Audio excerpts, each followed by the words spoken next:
কেনিয়ার জঙ্গল সাফারি এক বিস্ময়কর অ্যাডভেঞ্চার। সকালবেলা আফ্রিকার বিস্তীর্ণ সাভান্নায় সূর্যের প্রথম আলো যখন ঘাসের ওপর পড়ে, তখন পুরো প্রকৃতি যেন নতুন করে জেগে ওঠে।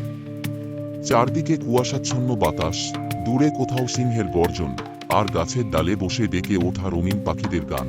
এটাই কেনিয়ার জঙ্গল সাফারির আসল অনুভূতি।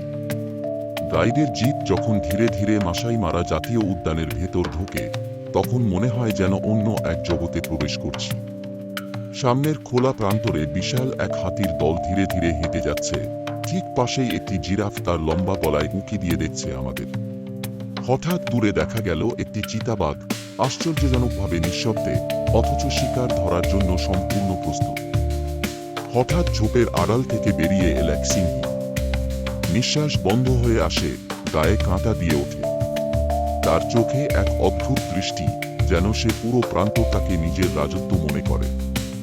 ধীর পদক্ষেপে সে সামনে এগিয়ে গেল, আর আমাদের গাইড শান্ত কণ্ঠে বলল, stay calm, this is your territory. এখানে প্রকৃতির খেলা একেবারে কাছ থেকে দেখা যায়। বিশাল গন্ডার যখন ধীরে ধীরে কাদার গর্তে গড়াগড়ি খায়, বা ছোট্ট হাতির বাচ্চাটি তার মায়ের লেজ ধরে টানাটানি করে, তখন মনে হয় এটাই প্রকৃতির আসল সৌন্দর্য। সন্ধ্যা নামার সাথে সাথে পুরো আকাশ যেন কমলা সোনালী আলো ভরে ওঠে। এক পাশে ক্যাম্পফায়ারের উষ্ণতা, ওপাশে রাতের অন্ধকারে চুপিসারে হাঁটছে এক হায়নার দল। এই সাফারি শুধু বন্যপ্রাণী দেখা নয়, এটি প্রকৃতির সাথে এক গভীর সংযোগ, একটি অনুভূতি যা শব্দে প্রকাশ করা কঠিন।